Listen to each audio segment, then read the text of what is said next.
కుల్దీప్ సింగ్ సెంగార్ అనే ఉన్నావు ఉన్మాదిని ఢిల్లీ హైకోర్టు వదిలేసినందుకు దేశం ఆగ్రహిస్తోంది. ఉత్తరప్రదేశ్లో 8 ఏళ్ల క్రితం జరిగిన అత్యాచార ఘటనలో శిక్ష పడిన ఈ బీజేపీ మాజీ ఎమ్మెల్యే ఏవో కొన్ని నిర్వచనాలు, సాంకేతిక కారణాలు అడ్డుపెట్టుకుని శిక్ష నుంచి సులువుగా తప్పించుకోవడం సమాజానికి ఆశ్చర్యం కలిగిస్తోంది. సమస్త వ్యవస్థల సమర్థతని, మానవత్వాన్ని, న్యాయాన్ని పరీక్షించిన కేసిది. సర్వోన్నత న్యాయస్థానం రంగంలోకి దిగితే తప్ప దర్యాప్తులు, విచారణలు వేగం పుంజుకొని కొలిక్కిరాని కేసు ఇప్పుడు ఏకంగా కొట్టుకుపోవడం విషాదం. ఢిల్లీ హైకోర్టు తీర్పును సవాల్ చేస్తూ సుప్రీంకోర్టులో కొందరు న్యాయవాదులు కేసు వేయడంతో పాటు సిబిఐ కూడా ఆ దిశగా అడుగులు వేస్తుండడం ఉపశమనం కలిగించే పరిణామాలు.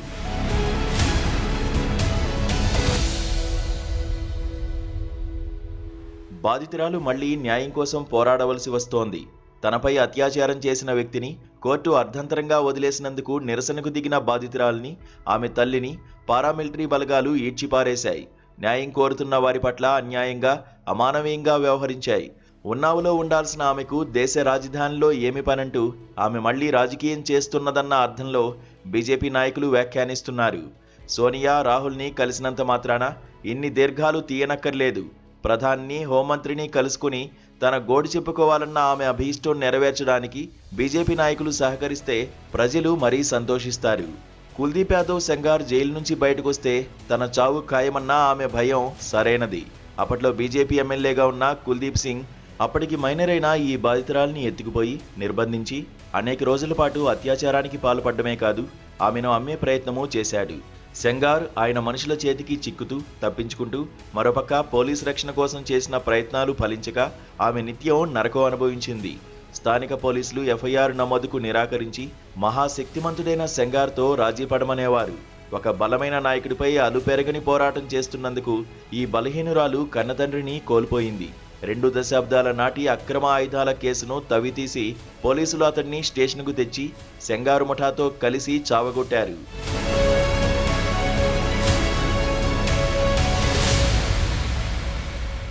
తండ్రిని రక్షించుకోవడం కోసం ఈమె ముఖ్యమంత్రి కార్యాలయం ముందు ఆత్మాహుతికి సిద్ధపడిన మర్నాడే అతను పోలీస్ దెబ్బలతో మరణించాడు.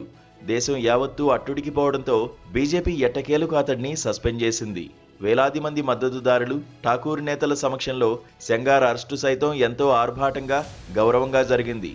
జైల్లో పడ్డాక కూడా అతడు తన వేట ఆపలేదు. 2019 జూలైలో ఆమె ప్రయాణిస్తున్న కారును లారీ ఢీకొట్టింది. కేసులో ప్రధాన సాక్షి అయిన ఆమె అత్తతో పాటు మరో సమీప బంధువు మరణించారు. న్యాయవాదికి తీవ్ర గాయాలయ్యాయి. చావు బతుకుల మధ్య ఉన్న బాధితురాలు ఢిల్లీ ఎయిమ్స్లో అనేక నెలలు చికిత్స తీసుకుంది. ఈ ఘటనకు ముందే సెంగారు మనుషుల నుంచి తన ప్రాణాలకు ముప్పు ఉన్నదని ఆమె లేఖ రాసినా అది తనకు చేరనందుకు అప్పటి supreme court chief justice Ranjan Gogoi తెగ ఆశ్చర్యపోయారు.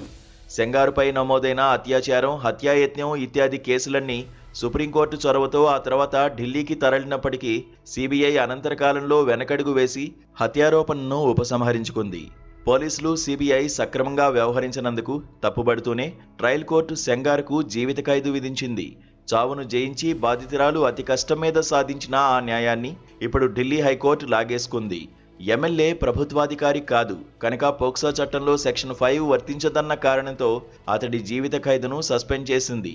సమస్త వ్యవస్థలు కలిసికట్టుగా తొక్కిపెట్టినా ఎదురొడ్డి పోరాడిన ఆమెను బలహీనపడకుండా కాపాడాల్సిన బాధ్యత సుప్రీంకోర్టు మీద ఉంది.